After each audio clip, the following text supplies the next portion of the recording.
నమస్తే, welcome to Suman TV. నేను మీ సాయి. ప్రస్తుత పరిస్థితుల్లో చాలా మంది క్రెడిట్ కార్డులను తీసుకొని వాటి కట్టలేక అనేక రకాల ఇబ్బందులతో ఆత్మహత్యలు చేసుకుంటున్నటువంటి ఘటనలు కూడా మనం చూస్తున్నాం. అసలు క్రెడిట్ కార్డు ఊబిలోకి చిక్కుకుపోయినటువంటి వ్యక్తి దాని నుంచి బయటకు వచ్చేటువంటి ఆప్షన్ ఏమైనా ఉందా? దీనికి సంబంధించి మనం మాట్లాడదాం. మనతో పాటు హైకోర్టు అడ్వకేట్ పూజారి నాగేశ్వరరావు గారు ఉన్నారు. వారితో మాట్లాడదాం. సార్ నమస్తే. క్రెడిట్ కార్డు తీసుకొని చాలామంది తెలుసో తెలియకో లేకుంటే వాళ్ళు కాల్స్ చేసి అంటగడితేనో ఏ రకంగానే కానీ ఆ ఊబిలో చిక్కుకుంటున్నారు చాలామంది. దాన్ని కట్టలేక చాలామంది ఇబ్బంది పడుతూ కొంతమంది ఆత్మహత్య చేసుకునే కేసులు కూడా చూసాం. క్రెడిట్ కార్డ్ వాడి కట్టలేనటువంటి పరిస్థితుల్లో ఉన్నటువంటి వ్యక్తిని తప్పించుకునే మార్గం ఏమైనా ఉందా?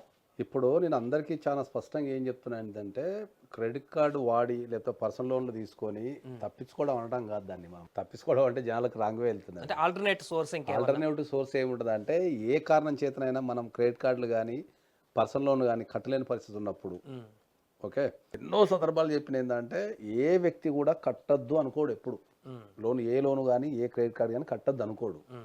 ఏదన్నా వాళ్ళకు ఫైనాన్షియల్ ఇష్యూస్ ఇంట్లో ఏదన్నా వచ్చో లేకపోతే వాళ్ళ జాబ్ పోయో బిజినెస్లో లాస్ అయ్యో లేకపోతే ఇంకేదన్నా కారణాల వల్ల కట్టకుండా ఉండే పరిస్థితి ఏర్పడుతుంది వాళ్ళకు. ఏర్పడ్డప్పుడు ఏంటంటే ఈ రికవరీ ఏజెంట్స్ ఎవరైతే ఉన్నారో ఈ లోన్ రికవరీ చేసే వాళ్ళు ఎవరైతే ఉన్నారో క్రెడిట్ కార్డులు కానీ లోన్ కానీ వీళ్ళు బాధ్యతారహితంగా ప్రవర్తిస్తూ వాళ్ళ ఇంట్లోకి వెళ్ళి వాళ్ళకి దౌర్జన్యం చేయడము, వాళ్ళ ఇంట్లో కూర్చోవడము, రాత్రి పాలనక ఇంట్లో వాళ్ళని ఇబ్బంది పెట్టడము, ఆడపిల్లలు ఉంటే సతాయించడము. ఇంకా ఈ లోన్ యాప్స్ అయితే ప్రత్యేకంగా ఏంటంటే మన ఫోన్ నుంచి మన పర్సనల్ ఇన్ఫర్మేషన్ అంతా డౌన్లోడ్ చేసేసుకొని దాన్ని ఫోన్స్ మన దాంట్లో ఉన్న ఫోటోలని మార్పింగ్ చేస్తూ మన ఎంతమంది కాంటాక్ట్లు ఉన్నా అంతమంది కాంటాక్ట్లకు పంపిస్తుంటారు వీళ్ళు. తర్వాత సోషల్ మీడియాలో పెడుతుంటారు. సోషల్ మీడియాలో వీళ్ళ పోస్ట్ చేస్తుంటారు, పలానోడు లోన్ తీసుకున్నాడు ఎగ్గొట్టినని. వీటన్నిటి వల్ల ఏంటంటే ఆ మనిషి భరించలేక వాళ్ళకు కట్టగలిగే గ్యాప్ కూడా ఇవ్వకుండా 1 నెల 2 నెలలో 3 నెలల తర్వాత కడతాం సార్ అంటే దాన్ని రీషెడ్యూల్ చేయరు వీళ్ళు. ఓకే, దాన్ని రీషెడ్యూల్ చేయరు, లేకపోతే కడతాం టైం ఇవ్వండి టైం కూడా ఇవ్వరు. సో బ్యాంక్స్ ఎప్పుడు ప్రత్యక్షంగా పాల్గొనకుండా ఏం చేస్తాయంటే రికవరీ ఏజెంట్లను పెట్టి వాళ్ళ ద్వారా వసూలు చేస్తుంటాయి. ఎందుకంటే ఒకవేళ కనుక బ్యాంక్ డైరెక్ట్ ఇన్వాల్వ్మెంట్ అయ్యి ఇష్టం ఉన్నట్టు ప్రవర్తిస్తే బ్యాంక్ లైసెన్స్ రద్దు అయ్యే అవకాశం ఉంది. కాబట్టి వాళ్ళు తెలివిగా ఏం చేస్తారు అంటే మేము ఈ వర్క్ని థర్డ్ పార్టీకి ఇచ్చినాము, మేము టర్మ్స్ అండ్ కండిషన్స్ పెట్టే థర్డ్ పార్టీకి ఇచ్చినాము, సో థర్డ్ పార్టీ వసూలు చేసుకుంటారు కాబట్టి మాకు సంబంధం లేదని చెప్పేసి బ్యాంక్స్ వాటిని తప్పించుకుంటున్నాయి.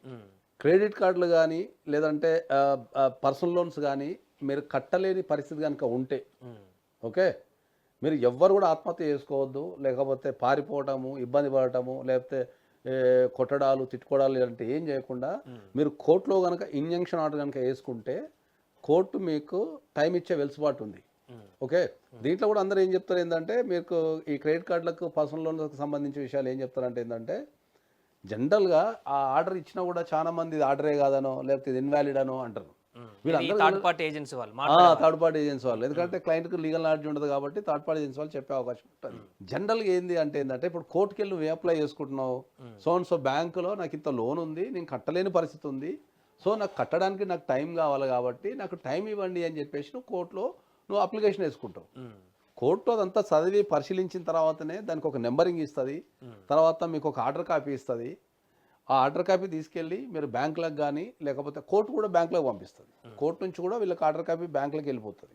సో వీళ్ళు తప్పించుకోవడానికి ఏంటంటే ఎవరైతే ఈ రికవరీ ఏజెంట్స్ ఉన్నారో వాళ్ళ కలెక్షన్ పెంచుకోవడానికి, వాళ్ళ కమిషన్ పెంచుకోవడానికి ఈ క్లయింట్లకు ఎవరైతే క్రెడిట్ కార్డు కట్టలేని వ్యక్తులు ఉన్నారో వాళ్ళకి ఆర్డర్ పనిచేయదనో లేకపోతే మాకు నోటీస్ అందలేదనో ఇట్లా రకరకాలుగా సతాయిస్తున్నారు. సో దయచేసి నేను అందరికీ ఏం రిక్వెస్ట్ చేస్తున్నా అంటే ఏంటంటే ఎవరైనా సరే క్రెడిట్ కార్డు కట్టలేని పరిస్థితి ఉన్నా, పర్సనల్ లోన్ కట్టలేని పరిస్థితి ఉన్నా మీరు కోర్టుకి వెళ్ళి ఇంజక్షన్ ఆర్డర్ తెచ్చుకోండి తప్ప మీరు చనిపోయే పనులు పెట్టుకొని లేకపోతే చంపే పనులు పెట్టుకొని లేకపోతే పారిపోయే పనులు పెట్టుకొని జీవితాన్ని ఖరాబ్ చేసుకోకండి. మీరు ఎక్కడికి వెళ్తానులే, మీరు బాజాప్తుగా కోర్టుకి వెళ్ళి మీరు కోర్టులో మీ బాధను చెప్పుకొని దాని నుంచి ఒక ఉపశమనం పొందుతున్నారు తప్ప మీరు పారిపోవాల్సిన అవసరం లేదని చెప్తాను నేను. ఇప్పుడు థర్డ్ పార్టీకి ఎలాంటి గైడ్ లైన్స్ ఉండవు సార్? ఎందుకంటే చాలా మంది అంటే డైలీ ఎన్ని కాల్స్ వరకే చేయాలి ఒక వ్యక్తికి క్రెడిట్ కార్డ్ బిల్ కట్టేటువంటి వ్యక్తి ఉంటే అతనికి ఎన్ని కాల్స్ వరకే చేయొచ్చు? ఎందుకంటే అన్లిమిటెడ్గా కాల్స్ వస్తాయి. ఆర్బీఐ చాలా స్పష్టమైన కండిషన్స్ ఇచ్చింది, guide lines and rules and regulations చాలా స్పష్టంగా ఇచ్చింది థర్డ్ పార్టీకి. ఓకే, కానీ ఆ రూల్స్ని కనుక పాటిస్తే వాళ్ళు లోన్ ఎప్పటికీ వసూలు చేసుకునే విషయం వాళ్ళు కూడా తెలుసు.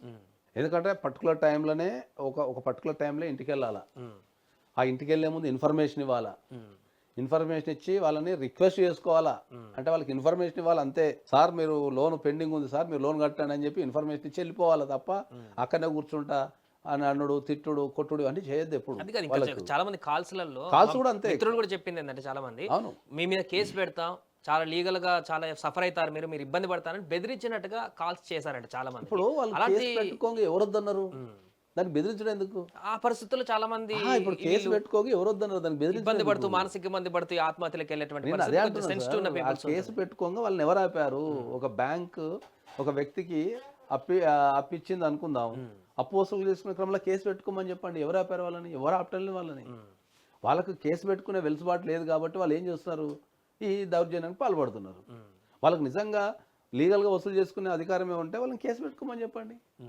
అయిపోద్ది కదా అలాంటి కాల్స్ వచ్చినప్పుడు ఈ బాధితులకు మీరేం చెప్తారు, ఎట్లా గైడ్ చేస్తారు? ధైర్యంగా రండి, మీరు కోర్టులో కేసు వేసుకోండి, మీకు ఇంజంక్షన్ ఆర్డర్ వస్తుంది, ఓకే, దాని నుంచి మీరు ఉపశమనం పొందొచ్చు, మీకు వెలుసుబాటు ఉన్నప్పుడు కట్టద్దని మేము ఎవరికి చెప్తాను సార్, ఎందుకంటే వ్యవస్థలు అందరం ఉంటాము, ప్రతి బ్యాంకు దగ్గర నుంచి మనం ట్రాన్సాక్షన్ చేస్తుంటాం కాబట్టి మీరు వెలుసుబాటు తీసుకొని మీరు కొద్దిగా సంపాదించుకున్న తర్వాతనో మీకు పరిస్థితులు ఆర్థిక పరిస్థితి కుదురబడిన తర్వాత మనం కట్టమని చెప్తున్నాం తప్ప కట్టద్దని ఎవరికి చెప్తాం లేదు.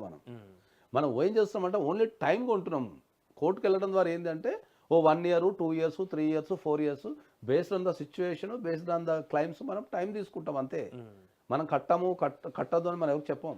మీ ఇంటికి ఎవరు రాకుండా, ఎందుకంటే వాడు ఊరికి ఇంటికి వచ్చి కూర్చుంటే వీడికి బ్రెయిన్ పని చేయదు. ఆ టెన్షన్లో అరే అది వచ్చిండే కదా, భార్య ఉంది కదా, పిల్లలు ఉన్నారు కదా, ఆడపిల్లలు ఉంటారు, ఎదిగిన ఆడపిల్లలు ఉంటారు, చిన్నపిల్లలు ఉంటారు, భయభ్రాంతులకు గురవుతారు. ముఖ్యంగా ఆడవాళ్ళు ఏంటంటే వాళ్ళ ఇంటి ముందుకు వచ్చేవారు నర్సింగ్లో అనుకో వాళ్ళు షేమ్ఫుల్ ఫీల్ అవుతారు. వాళ్ళు they cannot face the society. ఇంటి పక్క వాళ్ళు ఎదురింటోళ్ళు ఉంటే ఫేస్ చేయలేరు, వాళ్ళు అవమానభారంగా ఫీల్ అయిపోయి చనిపోయే వాళ్ళు చాలా మంది ఉన్నారు. ఇప్పుడు మీరు చెప్పింది క్రెడిట్ కార్డులకే వర్తిస్తుందా లేకుంటే ఈ అన్నోన్ యాప్స్ చాలా ఉన్నాయి అన్ని ఏ అన్సెక్యూర్ లోన్ కైనా పనిచేస్తుంది. Any unsecure loan, any financial institution, any unsecure loan. ఇంకా మాట్లాడితే మన జనరల్ పబ్లిక్ కూడా పనిచేస్తుంది. మన జనరల్ పబ్లిక్ దగ్గర కూడా ఏదన్నా ట్రాన్సాక్షన్ చేసి పైసలు తీసుకున్న తర్వాత కట్టలేని పరిస్థితి ఉంటే వాళ్ళు కూడా అర్థం చేసుకోరు. ఈ క్రెడిట్ కార్డు వాళ్ళు ఏజెంట్లు చేసినట్టు వీళ్ళు కూడా చేస్తుంటారు. ఇంకా చాలా మందికి అసలు క్రెడిట్ కార్డు వద్దు అనుకొని దూరంగా ఉండేటువంటి వ్యక్తులకు కూడా రోజు అసలు మన నెంబర్ వాళ్ళ దగ్గరికి ఎలా పోతుందో తెలియదు కానీ రోజుకు ఒక 10 కాల్స్ నాకు కూడా వస్తాయి. మీకు క్రెడిట్ కార్డు కావాలా, ఇంత మీకు ఉంది, ఇంత అవకాశం ఉంది, 2 లక్షల వరకు మీకు లిమిట్ ఉంది అని చెప్పేసి నానా రకాలుగా ఫోన్లు. అంటే ఏదో ఒక రోజు ఇంట్రెస్ట్ లేనివాడు కూడా ఇంట్రెస్ట్ కలిగించేటువంటి విధంగా వచ్చేటువంటి ఫోన్లు. దీని వెనుకున్నటువంటి మతలబ్ ఏందంటారు? వాళ్ళు బిజినెస్ చేసుకోవాలి కదా. మనకు జనాలకు అందరూ ఏమనుకుంటామంటే క్రెడిట్ కార్డు తీసుకోవడం ద్వారా మనకు ఒక 45 days వెలుసుబాటు వస్తుంది అనే ఉద్దేశంతో తీసుకుంటాం. ఎప్పుడు పైసలు చేతిలో ఉండకపోవచ్చు కదా, అప్పుడప్పుడు తీసుకుంటే మంచిది కదా, లేదన్నా కష్టానికి వస్తుందేమో, అది వాడుకుంటేనే కట్టడు కదా, వాడకపోతే కట్టలేం కదా అని అనుకుంటాం. కానీ క్రెడిట్ కార్డు బిజినెస్ కనుక క్యాల్కులేషన్ చేస్తే అది బయట వడ్డీ వ్యాపారుల కంటే ఘోరంగా ఉంటుంది. ఇంకా కొంతవరకు క్రెడిట్ కార్డ్స్ నయం. మీకు ఈ ఫైనాన్సెస్ ఉన్నాయి కదా, third party apps loan apps ఉన్నాయి కదా, ఇక వాళ్ళైతే ఘోరం. ఇంకా నువ్వు కర్మగాలి 10,000 తీసుకున్నావు నీ ఆస్తి మొత్తం రాసేసుకుంటారు కర్మగాలి 10,000 తీసుకుంటే. కాబట్టి థర్డ్ పార్టీ యాప్స్ జోలికి అసలు వెళ్ళొద్దని చెప్తాను నేను. క్రెడిట్ కార్డులో ఇంకా మీకు పర్సనల్ లోన్స్ నయం, కానీ థర్డ్ పార్టీస్ యాప్స్ ఇచ్చేటి ఇంట్రెస్ట్ రేట్లు కానీ వాళ్ళ క్యాల్కులేషన్ కానీ చాలా ఘోరంగా ఉంటుంది. నువ్వు 10,000 తీసుకుంటావు, 3-4 నెలలు అంటాడు, 3 నెలల క్రితం మళ్ళీ 10,000 చూపిస్తాను లెక్కడు. అదే ప్రాబ్లం దాంట్లో.